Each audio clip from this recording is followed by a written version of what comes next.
Bismillahirrahmanirrahim. Alhamdulillahi Rabbil Alamin. Alhamdulillahilladzi arsala rasulahu bil huda wa dinil haqq liyuzhirahu 'ala ad-dini kullihi wa kafa billahi shahida. Asyhadu an la ilaha illallah wahdahu la syarika lah wa asyhadu anna Muhammadan 'abduhu wa rasuluhu. Allahumma salli wa sallim wa barik ala 'abdika wa rasulika Muhammad wa ala alihi wa sahbihi wa man sar ala nahjihi wa ihtada bihadihi wa istanna bi sunnati ila yaumiddin. Amma ba'd. Yang dihormati pengurusi majlis, yang dimuliakan Datuk Pengurusi Muallim Terkasa Masjid, imam-imam Masjid Al-Mukhlisin, muslimin dan muslimat, para pencinta ilmu sekalian, Assalamualaikum warahmatullahi wabarakatuh. Alhamdulillah, syukur kita kepada Allah Azza wa Jalla, pada hari ini 14 hari bulan 10 2023 kita dapat memeriahkan lagi acara majlis ilmu yang dianjurkan oleh Masjid Al-Mukhlisin, yang sentiasa memberi ruang dan peluang kepada para jemaahnya untuk menimba ilmu. Kita mengatakan jazakumullahu khairan. InsyaAllah perbincangan kita malam ni ana ambil dari petikan daripada buku yang saya usahakan, namanya Wa Abshiru. Nama buku ni Wa Abshiru. Kita ambil satu bab yang menarik insya-Allah, iaitulah bab yang terakhir sekali, yang belakang sekali, muka surat 270. Kita ambil muka surat akhir. Orang Arab kata khitamu miskun, mana penamat yang baik. Jadi kalau baca awal, baca akhir, khatamlah kitab. Tengah tu tak tahu lagi. Jadi tajuk yang kita akan bincang ni insya-Allah satu isu tadabbur kepada ayat. Buku ini lebih kepada tadabbur pada ayat-ayat pilihan. Jadi ayat yang kita tadabbur di sini, kalau para jemaah ada mushaf di tangan, iaitulah surah At-Tahrim, suratul Tahrim ayat 8. Iaitulah tentang galakkan taubat. Dan Allah Subhanahu wa taala janji bagi orang-orang yang bertaubat, ada dua janji yang besar. Yang pertama, dihapuskan dosa-dosa, dimaafkan segala kesalahan. Yang kedua, syurga yang disediakan oleh Allah Azza wa Jalla. Syurga yang disediakan oleh Allah Azza wa Jalla. Kemudian di akhirat esok, orang mukmin, Allah Ta'ala tidak hina kita, dan Allah Ta'ala beri kepada mereka cahaya untuk melintasi sirat melalui lorong yang sangat gelap sehingga sampai ke syurga. Allahumma ja'alna min ahlil jannah. Ya Allah, jadikan kami, keluarga kami, orang-orang yang kami sayangi di kalangan hamba-hambamu yang beriman, yang bertobat, yang bercahaya di akhirat, yang sampai ke syurga, ya Rabbal Alamin. Jadi dalam ayat ini, a'udzubillahi minasyaitonirrajim, ya ayyuhalladzina amanu tubu ilallahi taubatan nasuha. Wahai orang-orang yang beriman, taubatlah kamu kepada Allah Ta'ala dengan taubatan nasuha, mana taubat yang betul-betul. Saya sebut kepada para jemaah, taubat ni ada banyak jenis. Yang pertama yang kita nak, yang dianjurkan oleh syarak, taubatan nasuha, mana taubat yang betul-betul ikhlas daripada hati. Dia nak berubah, dia menyesali, dia tak mau buat lagi benda tak baik. Satu lagi dia panggil taubat angkut. Tahu taubat angkut? Dia kena cekup mencegah maksiat, ataupun SPRM sudah cukup, dia duduk atas van, atas truk, aku taubat dah, tak mau buat dah, maaflah cik, jangan bawa saya ke kepala polis. Ini taubat tak jadi, sebab bukan kerana Allah, kerana dia dicekup baru dia taubat. Jadi yang kita naknya, kita taubat kerana Allah, bukan kerana manusia. Maka Allah janji di sini, asa rabbukum an yukaffira ankum sayyi'atikum. Kalau kamu betul-betul taubat, Allah maafkan kesalahan kita. Banyak mana dosa, besar mana dosa, janji Allah Ta'ala nak maaf. wa yudkhilakum jannatin tajri min tahtihal anhar. Allah Ta'ala janji syurga yang berlari di bawahnya sungai-sungai. Yauma la yukhzillahu an-nabiyya walladzina amanu ma'ahu, iaitulah pada hari kiamat Allah janji tidak akan menghina Nabi sallallahu alaihi wasallam walladzina ma'ahu, dan orang yang bersama dengan Nabi sallallahu alaihi wasallam. Siapa dia orang yang bersama dengan Nabi? Kita tengok nanti. Nuruhum yas'a baina aydihim wa bi aymanihim, cahaya mereka ada di depan, ada di kanan. Maknanya kita keluar daripada di kubur bercahaya kita. Yaqulun, orang beriman setelah dia tengok sebelah kiri kanan dia tu ada munafik. Orang munafik ni dia bercahaya, ada lampu ketika dia baik. Lampu dia macam lampu jalan, lik nyala sekejap padam. Pening kepala kita kalau lampu baik dia padam terus nak daripada dia berkelip. Jadi lampu orang munafik berkelip, sekali nyala sekali padam, maka orang mengata Rabbana atmim lana nurana, wahai Tuhan kami sempurnakan cahaya kami. Kita tak nak dia padam tengah jalan. Waghfir lana, ampunkan dosa kami, innaka ala kulli syai'in qadir, sesungguhnya engkau ya Allah di atas suatu berkuasa. Ayat ini surah At-Tahrim. Allah Subhanahu wa taala anjurkan, arahkan kepada kita supaya bertobat. Janji dua tadi, diampunkan dosa, diberinya syurga. Dan janji yang ketiga bagi orang yang betul-betul beriman dan bertobat kembali kepada Allah Azza wa Jalla, orang ini juga termasuk di kalangan orang yang tidak dihina oleh Allah Azza wa Jalla. Biasanya bila sebut tentang ini, para jemaah sekalian, kita kena baca ayat yang dibaca oleh Nabi Ibrahim alaihissalam. Doa dia, wala tukhzini yawma yub'atsun. Tengok ayat tu, wala tukhzini yawma yub'atsun. Ya Allah, jangan engkau malukan aku pada hari dibangkitkan manusia. Jadi kita minta Allah Ta'ala jangan malukan kita ketika manusia dibangkit di akhirat esok. Sebab apa? Sebab pada waktu itu orang-orang yang tidak baik akan dijatuhkan hukuman, akan dihina. Maka Nabi Ibrahim awal-awal lagi berdoa kepada Allah SWT, jangan hina aku pada hari dibangkitkan. Atas dunia mungkin kita hebat, tapi di akhirat akan dihina oleh Allah Azza wa Jalla. Apalah guna kita? Apa faedah kita hebat atas dunia tapi dihina oleh Allah Azza wa Jalla di akhirat? Maka dalam ayat ini Allah Ta'ala janji kepada kita, dia tidak akan hina orang-orang yang beriman dan yang bersama dengan Nabi sallallahu alaihi wasallam. Jadi para jemaah sekalian, bila sebut orang yang bersama dengan Nabi, kita pun duk cari siapa agaknya. Maka sudah pasti bila kita baca ayat ini, orang yang bersama dengan Nabi ada dua dimensi. Bersama dari sudut fizikal, maka itu sahabat.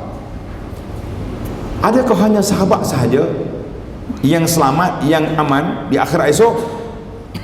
Maka sudah pasti sahabat, karena Allah Ta'ala pilih mereka menjadi sahabat Nabi radhiyallahu anhu.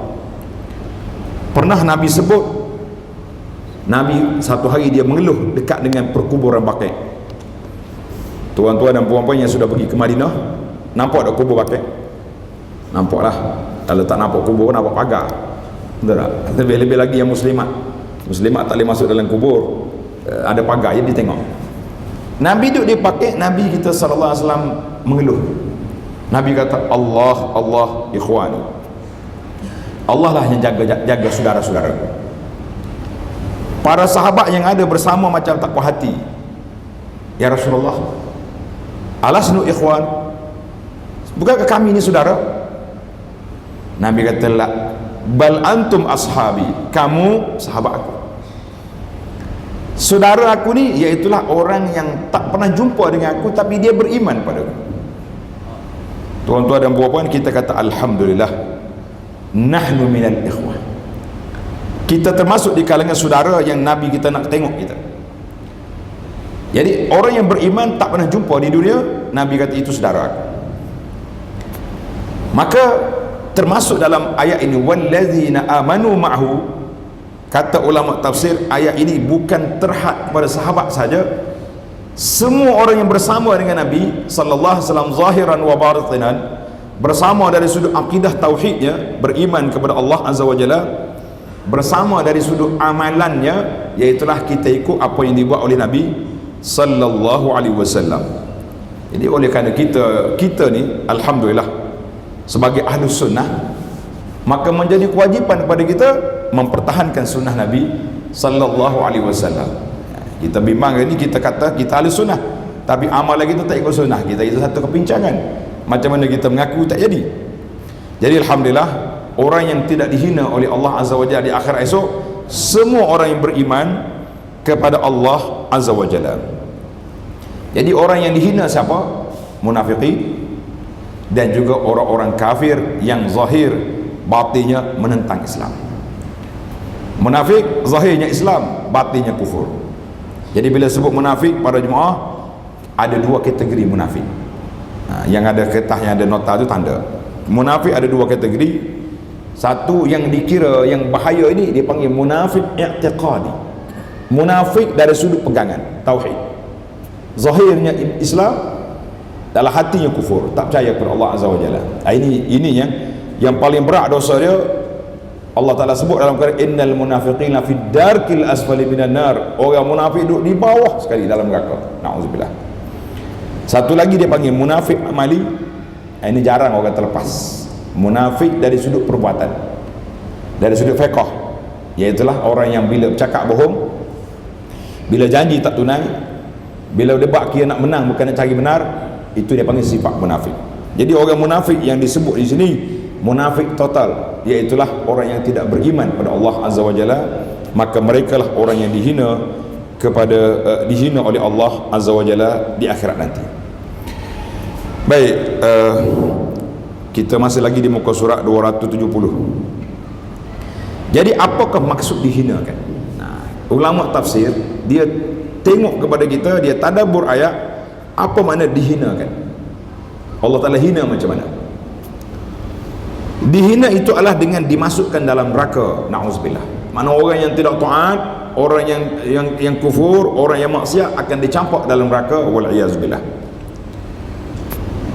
Dan diazab, kata mereka, sebagaimana yang telah disebut oleh Allah dalam surah Ali Imran. Dalam surah Ali Imran ayat 192, Rabbana innaka man tudkhilin nar faqad akhzaitah wa ma lizzalimin min ansar. Wahai Tuhan kami, sesiapa yang engkau masukkan ke dalam neraka, maka sungguhnya engkau telah menghinakannya. Jadi bila masuk neraka itu satu hinaan. Kita minta berlindung Allah Ta'ala yang diajar oleh Nabi sallallahu alaihi wasallam, Allahumma ajirna minan nar. Ingat dah doa ni kita baca lepas solat subuh, maghrib. Allahumma ajirna minan nar, ya Allah jauhkan kami. Maknanya bila jauh langsung tidak disentuh oleh neraka, langsung tidak disentuh oleh api. Jangan kata kita jangan anggap neraka ni macam penjara. Penjara ada hak asasi manusia, ada human right, ada makan, ada minum, ada tempat, ada bantal mungkin. Kita betul aja masuk. Nah, tapi ada persiapan. Neraka ada apa? Tak ada apa-apa kecuali azab, wal iyaz billah. Maka itu juga kemudian Allah Ta'ala sebut itu golongan yang akan dihina oleh Allah di akhirat, iaitulah orang yang derhaka kepada Allah azza wa jalla. Jadi kita minta berlindung Allah Ta'ala daripada disentuh oleh api neraka, dan kita minta Allah Ta'ala tidak hinakan kita di dunia, lebih-lebih lagi kehinaan di akhirat.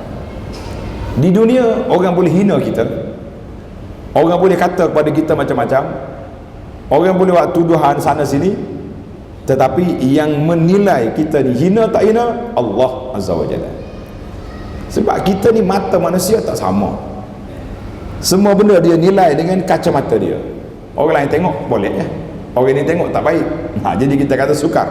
Maka mizan ataupun dia panggil apa ni, parameter yang kita nak ukur hina ke tak hina kita tengok ke arah mana yang kita berada. Duduk di atas beriman kepada Allah azza wa jalla, duduk atas landasan ikut Al-Quran, mengikut As-Sunnah, ikut Nabi sallallahu alaihi wasallam, insya-Allah kita mulia di sisi Allah Azza wa Jalla, kadang-kadang mungkin dihina oleh manusia. Baik, kemudian di akhir ayat Allah Ta'ala sebut nuruhum yas'a baina aydihim wa bi aymanihim. Cahaya mereka memancarkan di hadapan dan di sebelah kanan. Tengok, cahaya ada kanan, ada depan. Para ulama tafsir, dia akan cari kenapa Tuhan tak sebut kiri dan belakang. Kenapa tak sebut kiri dan belakang? Kita mengatakan bahawa biasanya kita guna perkataan kanan menunjukkan kekuatan dan kemuliaan. Sebelah kanan dia, depan dia, semua ada belakang. Jadi ada juga kiri pun ada kalau perlu. Jadi orang mukmin keluar dari kubur dalam keadaan bercahaya. Cahaya dua dimensi. Satu, dia sendiri bercahaya, muka kita, kaki tangan kita bercahaya. Datang dari mana? Kata Nabi SAW dalam hadis tadi, hadis di kubur Baqi' tadi, bila orang tanya Nabi SAW, kaifa ta'rifuhum, ya Rasulullah, bagaimana Rasulullah boleh kenal mereka? Tak pernah jumpa, macam mana boleh kenal? Kita hari ni kalau kita nak pergi pejabat, pegawai-pegawai semua pakai baju, pakai nama, sama ada nama ditulis dekat poket ni atau digantung di tekuk. Tidak gitu kita. Kalau orang besar-besar, nama atas meja lagi, pengarah sekian, nama. Sebab apa? Sebab nak suruh kenal. Kita tahu di akhirat esok mana nak pakai lencana lagi.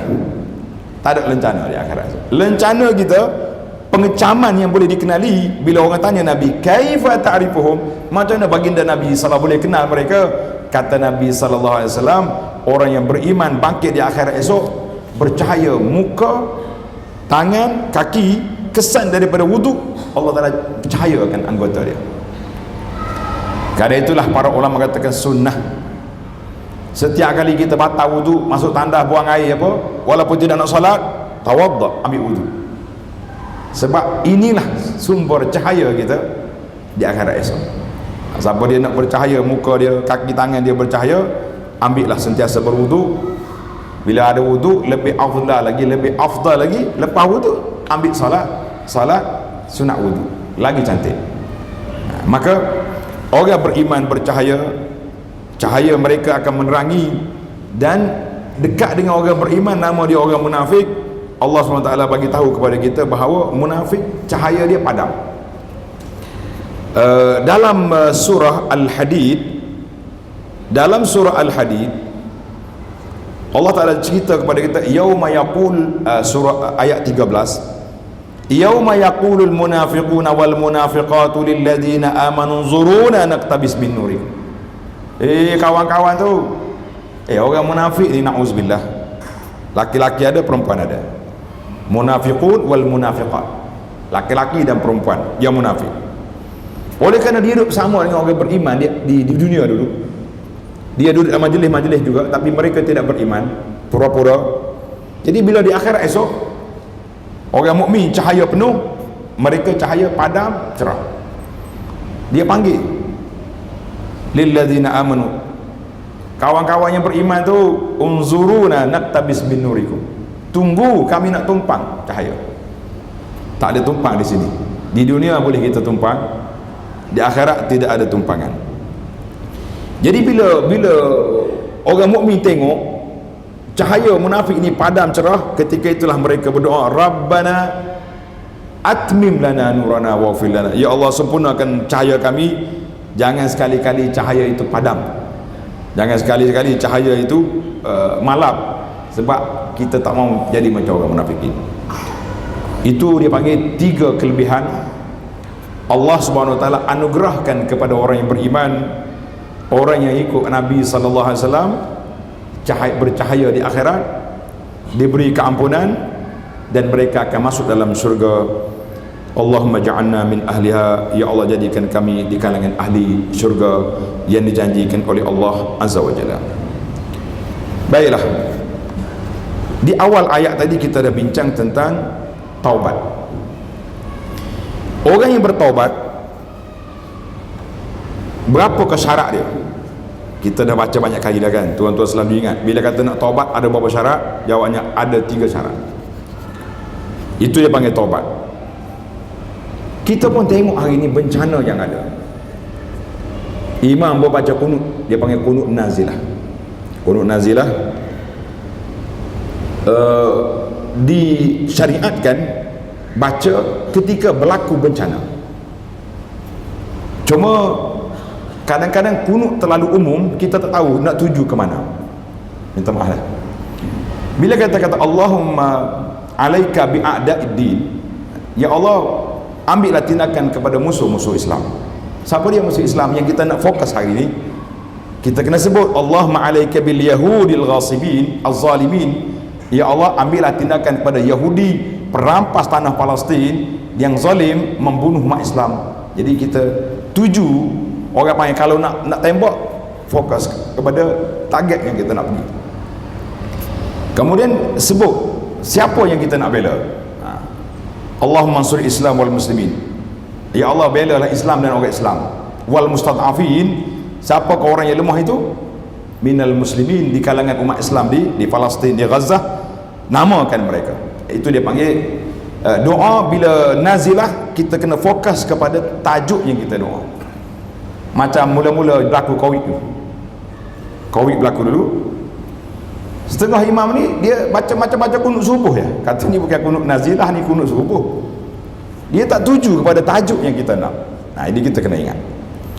Jadi semua perkara ujian Allah Ta'ala ke atas kita, sama ada di sana atau di sini, semuanya kerana dosa-dosa kita.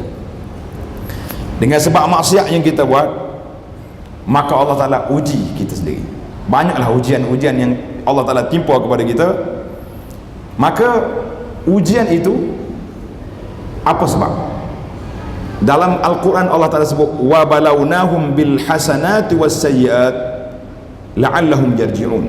Wa balawnahum, kami bala, kami uji hamba-hamba kami yang beriman bil hasanat, dengan kesenangan, dengan kemewahan, dengan pangkat kedudukan, ataupun bis sayyiat, dengan kesusahan.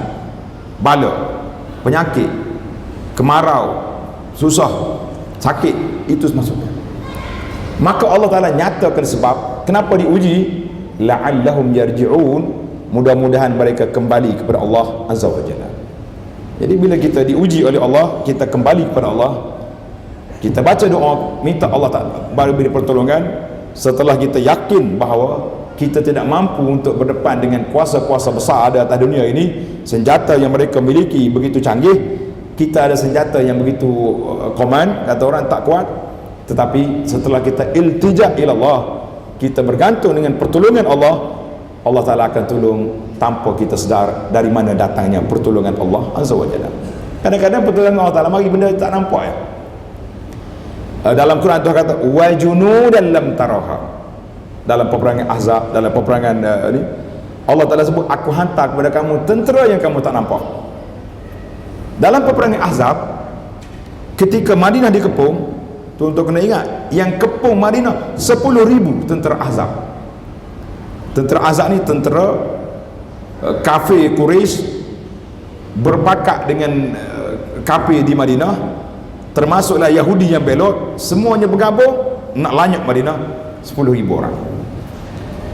Tentera Islam hanya ada 3,000. Maka Allah kata, kami bantu kamu bijunu dalam tarawha, dengan tentera yang kamu tak nampak. Allah Ta'ala hantar air angin sejuk, dengan angin sejuk terbalik dia punya periuk yang dia sedang masak, kemah-kemah dia terangkat, akhir kali tentera Ahzab lagi balik. Jadi kita kena letak keyakinan kita kepada Allah Azza wa Jalla. Semua yang Allah Ta'ala beri, semua perkara yang Allah Ta'ala letak kepada kita, ujian ini Allah Ta'ala nak tengok kita balik kepada Allah ataupun tidak. Maka para jemaah sekalian, bila kita insaf, bila kita sedar, maka diikuti. Setelah kita bertaubat, kita diikuti dengan amal soleh. Dalam surah Al-Ma'idah ayat 39, faman taba min ba'di zulmihi. Tengok, Allah kata faman taba min ba'di zulmihi, siapa dia bertaubat setelah dia melakukan kezaliman.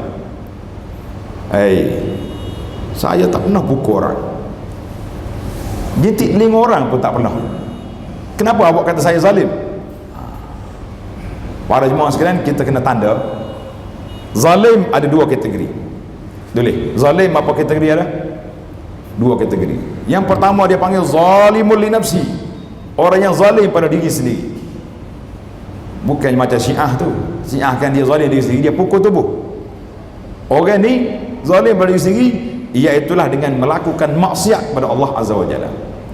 Jadi kezaliman yang paling besar sekali, sebagaimana kata Luqman dalam Quran, inna syirka la zulmun azim. Syirik itulah kezaliman yang paling besar sekali.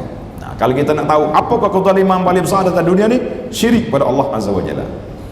Jadi kalau kita kata musuh Allah, maknanya orang yang bukan Islam. Musuh Allah dari sudut akidah, dari sudut tauhid. Ada kadang dia baik, dia tak pernah pukul orang, tak pernah tipu orang, tak ada.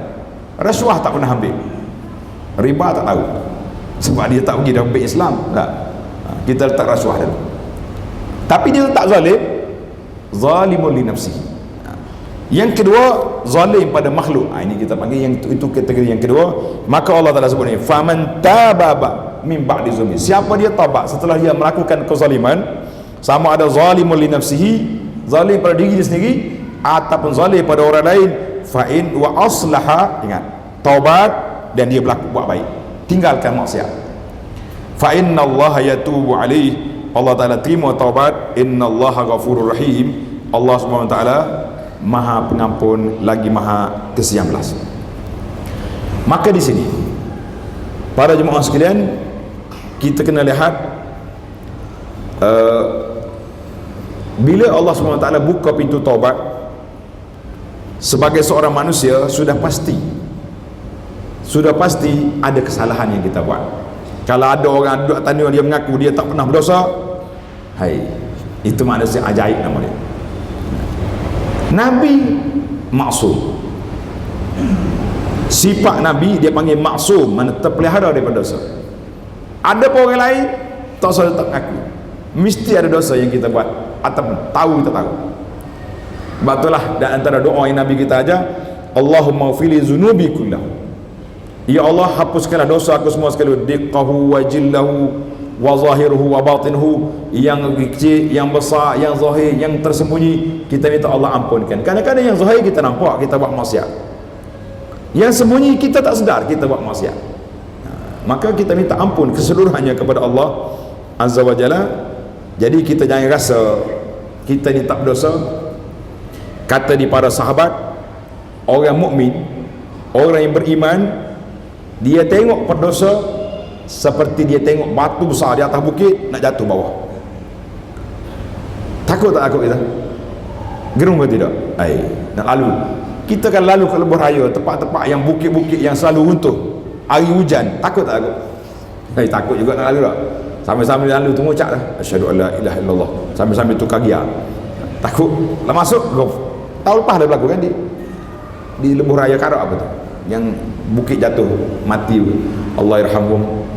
Maka itu sifat orang mukmin, dia tengok dosa seperti batu besar nak jatuh atas kepala. Orang munafik, dia tengok dosa, alah simple je tu, sekali kita ambil wudu habis. Kalau besar sikit dosa, kita pergi umrah, pergi umrah bayar hutang orang tak, umrah pergi, ini penyakit berat Allah. Kadang-kadang kita bimbang tengok, duduk saya lebih di Kaabah, tengok duduk dia bawah hotel, bawah jam besar, hutang orang bertepek tak nak bayar. Ini penyakit manusia.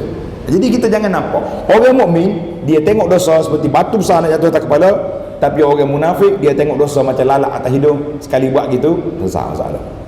Jadi kita jangan memandang remeh pada dosa, sebab dosa akan melahirkan dosa. Dia kata maksiat akan melahirkan maksiat. Mula-mula mengumpat, kemudian takabur, kemudian keji orang, dia akan beranak, bermacam-macam bentuk dosa akan terjadi. Jadi Allah SWT beri peluang kepada kita supaya bertaubat. Pintu taubat akan ditutup dua kali. Pintu yang pertama ditutup apabila seorang sudah nazar. Dalam hadis Nabi SAW bersabda, innallaha yaqbalu taubatal abdi ma lam yugharghir. Allah Ta'ala akan menerima taubat seorang hamba dia selama hamba itu tidak belum lagi nazak. Kalau sudah nazak, sebenarnya yugharri itu bunyi suara di tengkuk, bunyi macam orang nak berhenti nafas kan. Itu dia panggil nazak. Mana waktu nazak kalau taubat tidak diterima. Satu lagi, pintu besar taubat ditutup apabila naik matahari di sebelah barat, maka ketika itu pintu taubat ditutup. Jadi para jemaah sekalian, marilah kita bertaubat kepada Allah Subhanahu wa taala taubatan nasuha, supaya kita selamat di dunia, selamat di akhirat, insya-Allah. Isu taubat, maka Allah Taala beri yang pertama sekali, dia gerak dalam hati manusia nak bertaubat, menyesali dosa yang lepas. Dia panggil an-nadam taubah. Menyesal tu taubat. Kita sesal sungguh lah, bukan kerana taubat terak tadi tak kira tu. Itulah yang punya mazhab. Kemudian bila nak taubat, yang pertama sekali, semua dosa yang kita buat tu kita tinggal automatik. Jangan duduk main cari alasan, belum sampai seru ni, banyak juga alasan dia ni. Kenapa tak berubah lagi tu? Kenapa tak solat penuh? Belum sampai seru. Tanya muslimat, kenapa tak tutup aurat tu? Belum sampai seru. Dia tanya dia, awak dah SMS ke Malakul Maut? Nak berapa tahun lagi nak sampai seru ni? Nanti mati hari ni kita nak buat apa? Allahu Akbar. Kadang-kadang orang ni sombong. Dia kata ayah dia mati umur 80, dia baru umur 40. Bagilah masa dia 20 tahun lagi, dia nak enjoy. Ini sedap dia, macam malaikat confirm dia punya umur ni ikut keturunan. Tak kira. Jadi yang pertama, kita kena tinggalkan maksiat yang telah dilakukan atau yang sedang dibuat kerana Allah, bukan kerana terhalang. Kalau tak muat tu kerana terhalang, dihalang oleh manusia, dihalang oleh polis ataupun pengawal kuasa agama, itu tidak masuk. Yang kedua, menyesal atas dosa yang dilakukan. Yang ketiga, bertekad, berazam dalam hati dia tak akan ulang balik. Aku tak akan ulang lagi dosa-dosa yang lepas, tak mau ulang. Yang keempat, sekiranya ada dosa dengan orang, kita ambil barang orang ke apa saja, kita kata orang, kita hina orang, kita apa sajalah dosa dengan orang, kita kena minta maaf. Kena minta halal. Jangan tunggu surat saman mari baru nak tarik balik. Dapat surat saman, tak apalah, saya padam kita punya status, memohon maaf gitu. Itu dia panggil maaf. Itu dia panggil taubat surat roya, surat peguam. Ada juga sekarang ni. Taubat terak pun ada, taubat surat peguam pun ada juga. Sekejap-kejap ada di post di Facebook dah. Dengan ini saya tarik balik tuduhan saya kepada fulan-fulan. Atas dunia tu, macam mana kita mau tarik balik di akhirat esok depan Allah Azza wa Jalla setelah kita fitnahkan orang tu? Allahul musta'an. Jadi hati-hati tuan-tuan. Jadi yang keempat itu cara. Baiklah, bila orang ini sudah bertaubat, ni ramai orang tanya soalan, kita nak jawab malam ni insya-Allah. Kalau yang ada buku buat absyiru ni, tengok muka surat 277. Ada hadis Nabi sallallahu alaihi wasallam beritahu kepada kita, hadis Abu Hurairah radhiyallahu anhu, inna 'abdan asaba zamban. Seorang hamba Allah Taala ini, dia terjebak dengan dosa. Faqala, lepas dia buat dosa, dia menyesal. Dia taubat, Rabbi aznabtu, wahai Tuhanku, aku telah terjebak dengan dosa. Sekarang ni aku insaf, tak mau taubat sungguh-sungguh, ampunkan dosa. Maka Allah respon, Tuhan kata apa? Alima abdi anna lahu rabban yaghfiru dzamba wa ya'khudhu bihi. Adakah alima abdi, adakah hamba aku dia tahu dia ada Tuhan yang mengampunkan dosa? Maka Allah Ta'ala berfirman, ghafartu li abdi, aku hapuskan dosa sahabat aku, maaf dosa hamba aku tadi. Jadi Allah kata, aku maafkan kesalahan hamba aku. Duduk sebulan, 2 bulan, 6 bulan, setahun, jumpa balik geng lama, terjebak pula dengan dosa. Mungkin setahun, mungkin lebih. Lepas dia buat dosa, dia menyesal pula. Dia pun berdoa pula, Rabbi aznabtu zamban, wahai Tuhanku, aku berdosa pula. Maka Allah Ta'ala, oleh kerana dia taubat kali yang kedua pun taubatan nasuha, taubat sungguh-sungguh, dia bercukup syarat taubat 4 perkara tadi, maka Allah kata, ghafartu li abdi, aku maafkan kesalahanmu. Summa makasa masya-Allah. Dan hadis kata summa makasa masya-Allah, dia duduk berapa lama tenang, jadi ahli masjid, molek-molek dah duduk ibadat. Hai, jumpa balik dengan geng lama, terjebak pula dengan dosa. Dia insaf pula lepas pada tu, dia taubat lagi. Maka Allah SWT beritahu, ghafartu li abdi, aku tetap ampunkan dosa. Hadis ini dikeluar oleh Imam Bukhari, mana hadis yang sahih. Jadi macam mana kita nak faham hadis ni? Boleh ke main-main taubat macam ni? Adakah dia main-main ataupun dia taubat sungguh? Al-Imam An-Nawawi dalam syarah kepada Sahih Muslim, dia kata hadis ini jelas pada sisi pendalilannya bahawa walaupun dosa itu berulang berapa ratus kali, berulang pun, lalu dia bertaubat dengan taubatan nasuha, setiap kali berlakunya maka taubatnya diterima dan gugur dosa itu. Tapi waktu dia taubat tu, dia taubat sungguh, tidak kata taubat dulu sehari dua ni nanti kita buat ulat-ulat. Itu taubat main-main. Maka bila dia taubat betul-betul, Allah Ta'ala terima taubat. Macam orang pergi haji, biasanya jemaah dia tanya, bila pergi haji dia tanya, dia kata bila kita dapat haji mabrur ni balik, kita ni tak akan buat maksiat lagi. Para jemaah baik kena ingat baik, kita ni pergi haji bukan bila pergi haji balik tetap sebagai manusia yang tak ada dosa, tak buat dosa ni malaikat je, lain daripada Nabi. Malaikat dia tak berdosa. La ya'sunallaha ma amarahum, mereka langsung tak buat maksiat pada Allah Ta'ala. Wa yaf'aluna ma yu'marun, mereka turut semua perintah Allah Azza wa Jalla.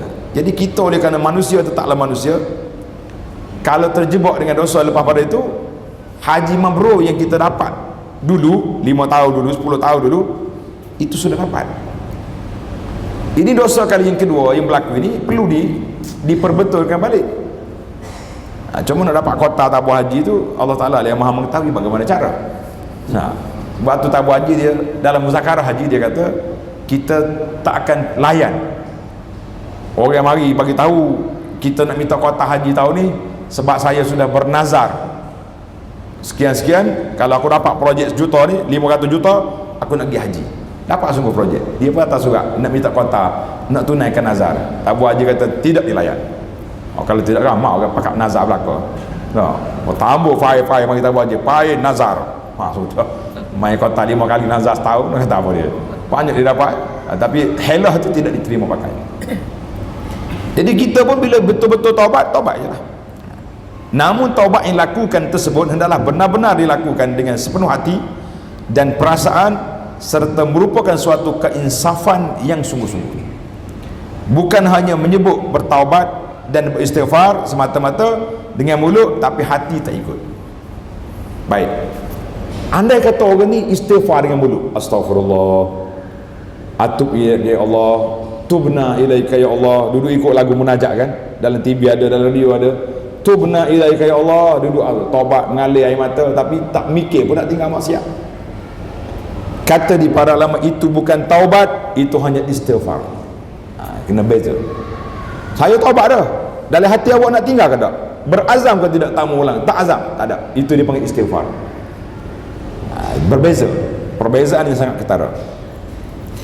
Kemudian Ibnu Hajar rahimahullah ta'ala sebut dalam kitabnya Fathul Bari, hadis di atas menunjukkan betapa besarnya faedah istighfar, betapa agungnya kurniaan Allah, betapa luasnya rahmat Allah, kelembutan dan kemurahan Allah. Akan tetapi istighfar seperti yang dinyatakan dalam hadis ini ialah istighfar di mana niat dan kesungguhan untuk minta ampun itu tersemak kukuh dalam hati. Syarat dia istighfar memang dia cukup syarat SOP taubat barulah diterima. Jadi kalau setakat dia kata dengan mulut saja aku istighfar, aku taubat, itu tidak dianggap sebagai taubat, dianggap sebagai orang beristighfar. Yang dimaksudkan dengan hamba yang diberi keampunan itu sesiapa yang mengulangi dosa dan taubat, setiap kali terjebak ke dalam dosa dia akan kembali bertaubat dengan benar, dengan ikhlas. Ia bukan bermaksud siapa yang lidahnya memohon ampun kepada Allah sedangkan hatinya berterusan mahu melakukan maksiat, maka itu dia panggil bukan taubat. Itu hanya nak bertaubat, minta ampun tapi tak ampun. Macam budak-budak kena tangkap je lah. Tak, orang kena naik atas terak, ampun je, taubat tak mau buat lagi, tapi dalam hati dia mesti nak buat lagi. Itu dia panggil taubat zahir saja. Kalau kita bahasa orang kampung, dia panggil taubat ulu golok. Golok kena, golok kena, yang potong pokok. Jadi dia panggil, itu dia menama dia taubat ulu golok. Maksudnya sudah taubat mau buat pula, itu tak jadi. Itu bukan taubat nama dia itu. Itu main-main dengan taubat. Kita kena istighfar betul-betul. Oleh itu apabila dia bertaubat, adalah dia lakukan dengan penuh hati dan mengikut SOP yang telah ditetapkan oleh Allah Azza wa Jalla. Jadi bila kita baca hadis ini, kita kena ingat, hadis ini memberi peringatan kepada kita, bukan lesen untuk buat dosa kamu ni taubat lagi. Tak. Namun begitu, jangan terburu-buru merasa selesa. Allahu Akbar, bagus hadis ustaz baca macam ni, puas hati kita rasa. Sebab Allah Ta'ala akan maaf je selagi kita berdosa, kita taubat maaf, taubat maaf. Dah, buat dosa maaf. Jadi kita relax boleh buat dosa. Itu satu tindakan yang tidak betul. Sebab perbuatan berulang kali melakukan dosa yang diselang-seli dengan taubat, kalaulah tidak betul-betul ikhlas tadi, nampak seperti mempermain-mainkan hukum taubat. Dia tu main tu, orang panggil saja-saja je buat taubat. Kerana taubat nasuha yang biasanya menjadi pemutus kepada maksiat, jadi dia tak akan buat dah, dia akan berhenti sungguh-sungguh, dia tak mau. Maka kita kena ingat, jadi jangan hidup dalam selesa. Kita tak boleh nak nilai orang kecuali setelah dia mati. Ingat tuan-tuan, jangan cepat puji orang. Kita ni mudah puji. Tengok orang ni dah jadi baik, oh bagus dia ni, baik ni, husnul khatimah ni, selalu dia bagi cok muh terus husnul khatimah. Tak boleh. Dalam hadis, tengok hadis ni jelas, Nabi SAW berpesan kepada sahabat dia, hadis Anas, la alaikum alla ta'jabu bi ahadin, jangan kamu cepat kagum dengan seseorang, hatta tanzuru bima yukhtamu lahu, sehingga kamu tengok apakah akhir hidup dia, dia mati dalam keadaan apa. Kita ni kadang-kadang kita tengok orang ni baik, kita puji dia melangit, tiba-tiba di akhir hayat dia berbeza. Jadi kita kena tengok di akhir hayat. Fa innal amila ya'malu zamanan min umrihi, ada orang buat amalan sepanjang umur dia baik, au burhatan min dahrihi, ataupun seketika dalam hidup dia ni dia ada buat amal soleh, kalau dia mati ketika tu insya-Allah dia di syurga. Tapi apa boleh buat, di akhir hayat dia ya tahawwal, berpindah daripada baik kepada tak baik. Sebab itulah Nabi kita sebut, ada orang yang tak baik di awal, lara dia semua maksiat dia buat, tapi dekat nak mati dah umur 60 lebih dah, 70 tahun, dia insaf, taubat sungguh-sungguh, pergi haji, pergi umrah, tinggal kampung, pergi duduk di pondok dah setengah. Maka Nabi kata apa? Dengar ni tuan-tuan, iza aradallahu bi abdin khaira ista'malahu qabla mautihi, mana-mana Allah Ta'ala nak beri kebaikan kepada hamba dia, maka dipergunakan masa yang ada sebelum dia mati, Allah Ta'ala tukar. Qalu, sahabat bertanya, ya Rasulullah, wa kaifa yasta'miluhu, bagaimana Allah Ta'ala gunakan orang tu? Qal yuwaffiqu li'amalin salihin, Allah Ta'ala beri taufik kepada dia untuk melakukan amal yang soleh, beri taufik kepada dia, beri taufik kepada dia untuk melakukan amal yang soleh, summa yaqbiduhu alaihi, kemudian dia mati di atas ketika itu. Allahumma khtim lana bi husnil khatimah, ya Allah matikan kami dengan husnul khatimah, matikan kami dalam keadaan baik, penuh istiqamah di atas jalan yang kau redai, mengikut sunnah Nabi sallallahu alaihi wasallam. Jadi hadis ini rawahu Imam Ahmad. Jadi kita letaklah suasana kita dalam keadaan gawat sentiasa, maka beberapa amalan sebagai penutup, beberapa amalan yang mengurangkan maksiat dan insya Allah memberi kepada kita husnul khatimah.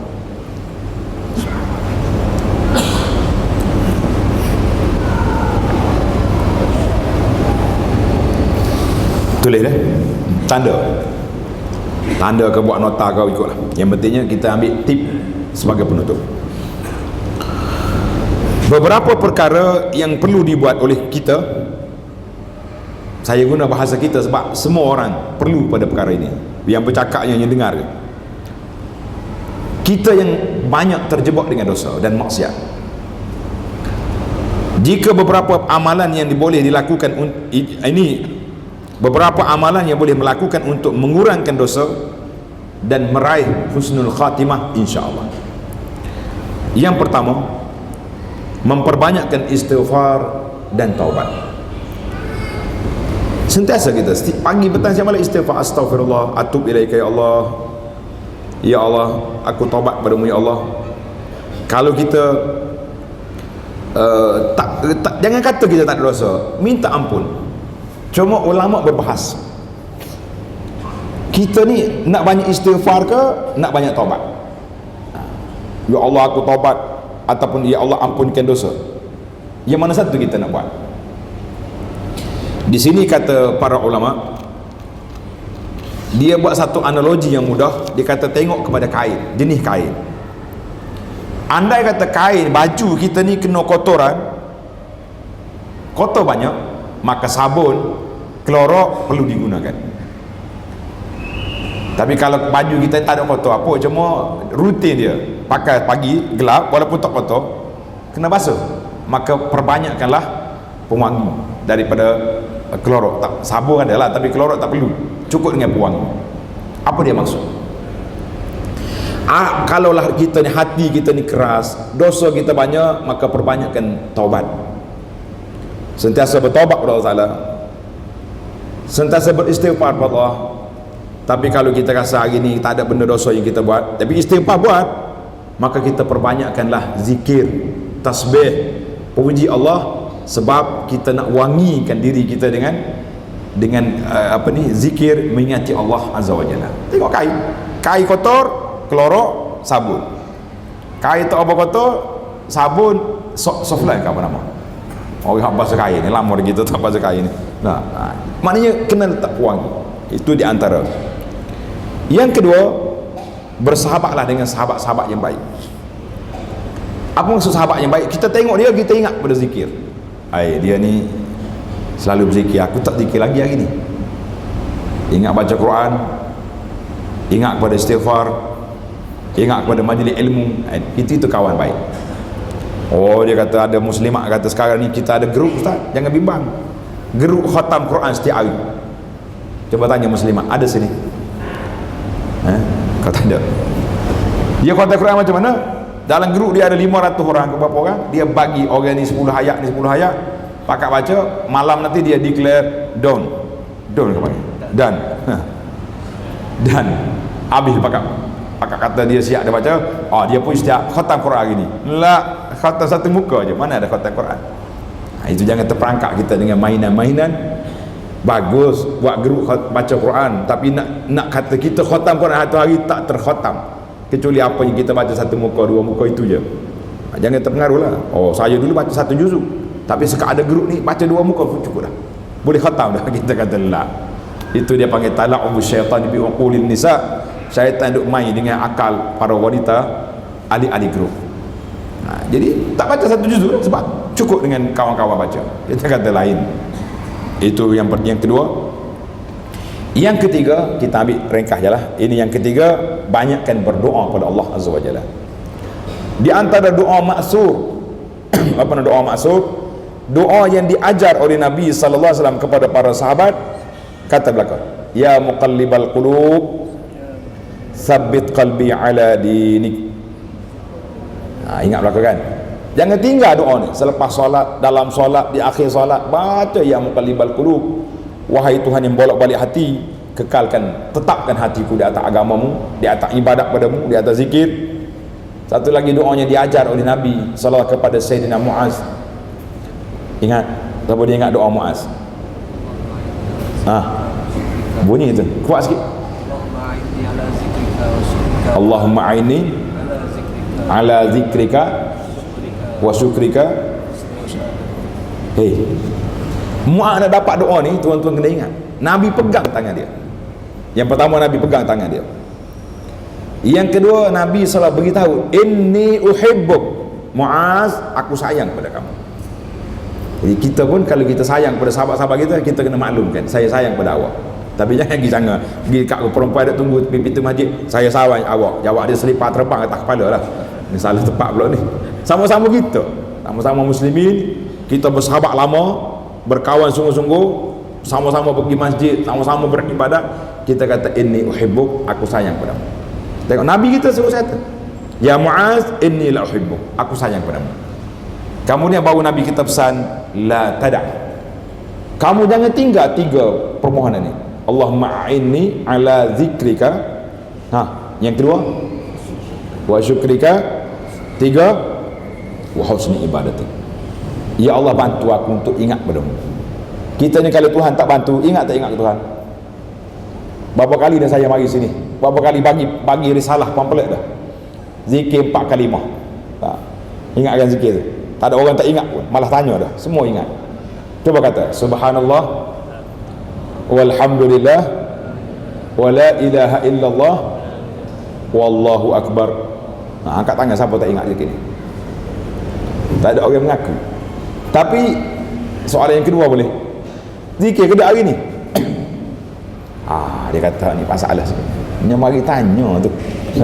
Kita beri baik-baik daripada pagi tadi sampai petang ni, tak baca apa lagi. Lish Allahumma inni ala zikrika, Allah aja ingatkan hati kita, maka hati kita akan berzikir. Wa syukrika, supaya kita bersyukur. Amanah syukur? Syukur ni sama ada kita syukur dengan lidah alhamdulillah, bila kita makan, kita minum, kata alhamdulillah, syukur. Allah Ta'ala beri kepada kita kesihatan, kita bantu orang, beri duit, kita tolong. Syukur yang paling tinggi beribadat kepada Allah Azza wa Jalla. Mana bukti? Setiap fakta tu ada bukti dia, ada dalil. Bila Nabi solat sampai bengkak kaki, ingat tak? Isteri dia pergi tanya, Aisyah ataupun sahabat lain tanya, kenapa Rasulullah buat macam ni? Rasulullah tak ada dosa. Nabi kata, afala akunu abdan syakura, tak layak ke? Tidak patut ke aku jadi hamba yang bersyukur? Mana tanda syukur? Ibadat banyak. Lagi kuat kita syukur, lagi banyak kita solat. Solat sunatnya, solat malam, solat tahajud, solat witir, solat duha buat. Kemudian yang ketiga, wa husni ibadatika, mana buat ibadat yang sempurna, yang baik. Kata di para ulama, syarat ibadat nak jadi baik, tulis, syarat ibadat nak jadi baik, nak jadi ibadat tu soleh, mesti 2 syarat. Yang pertama, kena ikhlas pada Allah Azza wa Jalla. Syarat yang kedua, kena ikut cara Nabi SAW. Reka sendiri ibadat tidak ada. Kita nak modify kereta 5 kali sehari, silakan. Daripada tayar 4 jadi tayar 7 contohnya. Tapi ibadat lah, ibadat berpada kita dengan apa yang telah ditinggalkan oleh Nabi SAW. Jadi para jemaah sekalian, cukuplah tadabbur kita kepada ayat surah At-Tahrim ayat 8. Mudah-mudahan Allah Ta'ala beri manfaat kepada kita. Dan untuk bacaan seterusnya, tuan-tuan boleh tengoklah dalam buku Wa Abshiru. Kitab ni saya ambil daripada nota tadabbur kita kepada ayat-ayat yang pendek-pendek. Mudah-mudahan ada manfaat, insya-Allah. Subhanakallahumma wa bihamdika, asyhadu an la ilaha illa anta, astaghfiruka wa atubu ilaik.